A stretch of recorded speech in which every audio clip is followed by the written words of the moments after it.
जय दोस्तों, मैं विशाल गिरी इंडियन डिफेंस प्रिपरेशन एकेडमी में आप सभी दोस्तों का बहुत बहुत स्वागत करता हूं। आशा करता हूं आप सब बहुत अच्छे होंगे और मस्त होंगे। लेकिन ठंडी में आप सब बहुत बच बचाव के रहिए, क्योंकि बहुत सारी ठंडी पड़ रही है और इसमें हमारे बॉडी को हानिकारक पहुंचा सकती है। इसलिए पढ़ाइयाँ तो चल रही है, कोई दिक्कत नहीं है। रजाई में भी पढ़ाइयाँ बहुत अच्छी चलती है और इसके माध्यम से देखा जाए तो आप सभी को हम पिछले क्लास के माध्यम से बताए थे कि जो है मध्य अनुपात क्या होता है, कैसे निकालते हैं, उसका फॉर्मूला भी बताए थे। तृतीय अनुपात का फॉर्मूला बताए थे कैसे निकालते हैं। चतुर्थ अनुपात का फॉर्मूला बताए थे कैसे निकालते हैं। तो आप उसे ध्यान से देखें, पढ़ें और एनालाइज करें, क्वेश्चंस को लगाएं, डाउट्स को पूछें। उसके माध्यम से हम बताएंगे आपको। इसी माध्यम से जो लैंग्वेज बेस्ड क्वेश्चन है, लैंग्वेज बेस्ड क्वेश्चन, उसके माध्यम से क्वेश्चन ये दिया गया है, उसे आप देखें, समझें और हल करें। तो देखिए कैसे मध्य अनुपात का फॉर्मूला हमने आपको बताया था कि यहाँ पे जो है क्वेश्चन में दिया गया है कि माना m 16 और n के बीच के मध्य अनुपाती को व्यक्त करता है और n जो है 9 और 15 के तृतीय अनुपाती को व्यक्त करता है।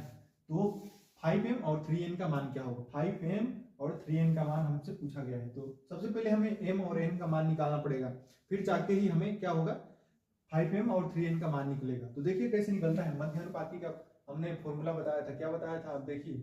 मध्यानुपाती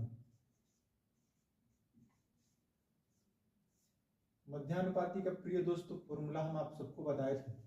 क्या बताए थे? अंडर रूट में a इंटू बी।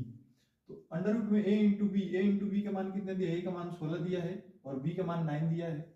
यहां से देखा जाए तो यहाँ m से इसको डिनोट किया है, तो m इज इक्वल टू 16 ना 144। 144 को जब हम खंड करेंगे, दो भागों में तोड़ेंगे, किसी भी स्क्वायर को जब हम दो भागों में प्रिय दोस्तों तोड़ते हैं तो दो बार उसको हमें लिखना पड़ता है। तो यहाँ दो बार लिखते हैं, 12 इंटू 12, 12 का वर्ग 144। जब इसको हम अंडर रूट से निकालेंगे, तो एक निकलेगा। यहाँ से m का मान क्या आ जाएगा? 12। और हमें क्या निकालना है? n का मान निकालना है। तृतीय अनुपात का हम आप सबको फॉर्मूला बताए हैं। देखिए a b c, मतलब c को हम x मान लेते हैं। यहां से देखा जाए तो a का मान कितना दिया है? 9, b का मान कितना दिया है? 15, और यहाँ प्रोपोर्शन, यहाँ भी प्रोपोर्शन, और फिर यहाँ पे 15 इक्वल टू x। मतलब ये a है तो b और फिर यही वाला b यहाँ फिर x, यानी 15। तो 15 का दोबारा हम लिख देंगे 15 और x का मान निकालना है, तो x का मान हम यहाँ से निकाल देंगे। अब हम कैलकुलेशन के माध्यम से आप सबको बताए थे आसानी से एकदम। ये कॉन्स्टेंट यहीं पे रहता है, यानी 9 को यहीं पे रहने दीजिए और 15 को नीचे ला दीजिए, बराबर यहाँ भी 15 को यहीं रहने दीजिए और x को नीचे ला दीजिए। अब हम क्रॉस मल्टीप्लिकेशन 6 क्लास के माध्यम से ही पढ़ते आ रहे हैं, आप सबको पता ही है। तो यहाँ हम क्रॉस मल्टीप्लाई करेंगे, तो सबसे पहले हम ये इधर से इधर भी कटा सकते हैं और नीचे से ऊपर भी कटा सकते हैं। तो यहाँ से कटाते हैं, तो देखिए कैसे, 3 3 जा 9 और 3 5 जा 15। जब यहाँ से n का मान हम निकालेंगे प्रिय दोस्तों मित्रों, तो यहाँ पे कितना निकल जाएगा? 3x is equal to 75। जब हम यहाँ से x का मान निकालेंगे तो n का मान, यहाँ पे x का मान यानी n का मान, तो n यहाँ पे हमारा क्या मान आ जाएगा? 25। यहाँ जो है x का मान की जगह पे हम n मान लेते हैं। मान लीजिए हमें n की वैल्यू निकालना है तो n मान लेते हैं, क्योंकि हमें लास्ट में n ही चाहिए, इसलिए कोई दिक्कत नहीं, कोई परेशानी नहीं। तो n की वैल्यू कितना आ गई? 25। और हमें जो है इक्वेशन को हल करने के लिए क्या बोला गया है, क्या दिया गया है? तो आप देखें क्या दिया गया है कि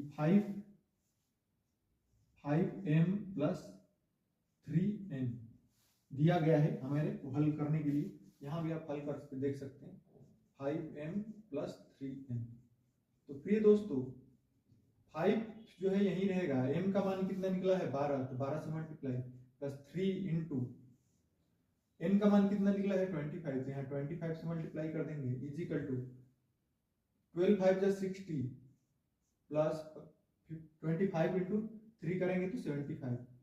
जब हम इसको ऐड करेंगे तो 135 आएगा। ये हमारा जो है ये 5m और 3n की वैल्यू आएगी, तो यानी 35 हमारे क्वेश्चन का जो है आंसर आएगा। ऊपर आप देख सकते हैं